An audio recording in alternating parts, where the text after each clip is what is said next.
Why do you think there's a lot of people that don't do nursing home ministry? So they have really no idea, like, what it's all about. Are you asking why they don't do it?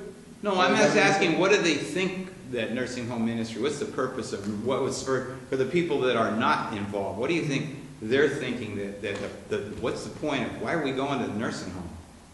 I think, well, first of all, to answer the first question, the nursing home ministry isn't glamorous per se. Nope.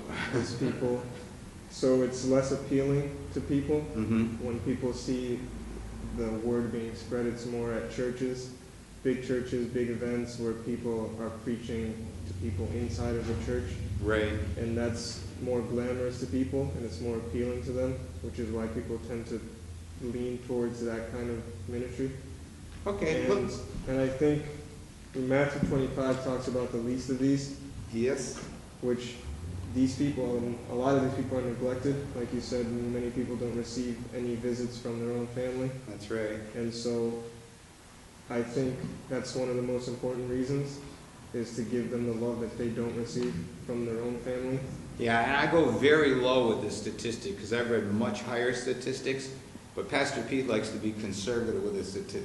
Conservatively speaking, 60% of the people in the nursing home never receive one single visit in an entire year from any family member or friend.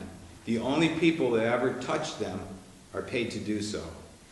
The nurses and the aides. Not that the nurses and the aides are nice people, but there isn't a friend to shake their hand, give them a hug, or give them a kiss.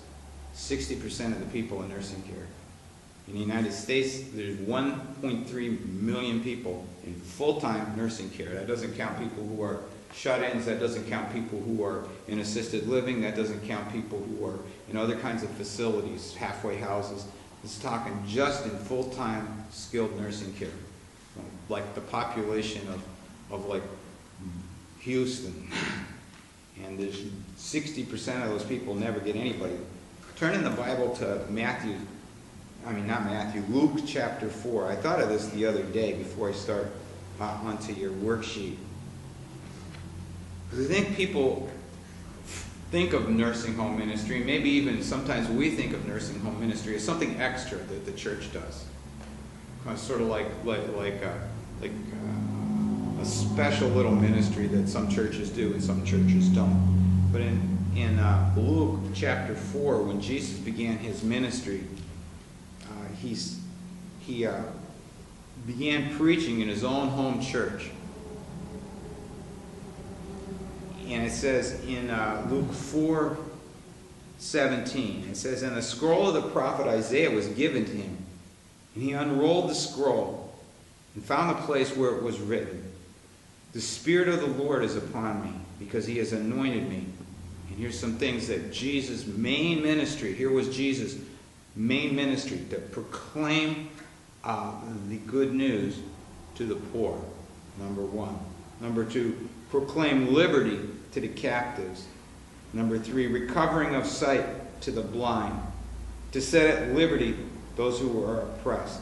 And to proclaim the year of the Lord's favor. See, it was nothing about, like what Gabriel said, preaching in big churches.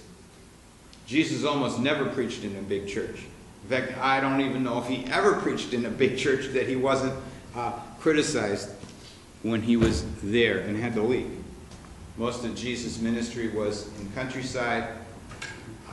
He got invited to notable sinners' houses where lots of people showed up for seeing Jesus, and the religious people stood around at the entrance criticizing why was Jesus there with all the sinners.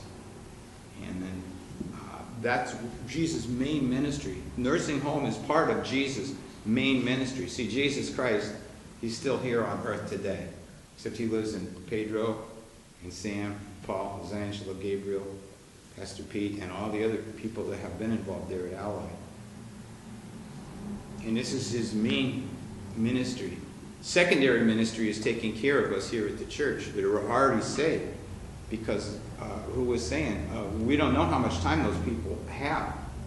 There's an urgency that we want to share the good news with somebody, because we don't want to see anybody go into eternity without knowing Jesus Christ as their Lord and Savior. That's my urgency. I mean, it's just a tremendous urgency, but I know I've been doing this for a long time, and so I need to sometimes step back a little bit and say, okay,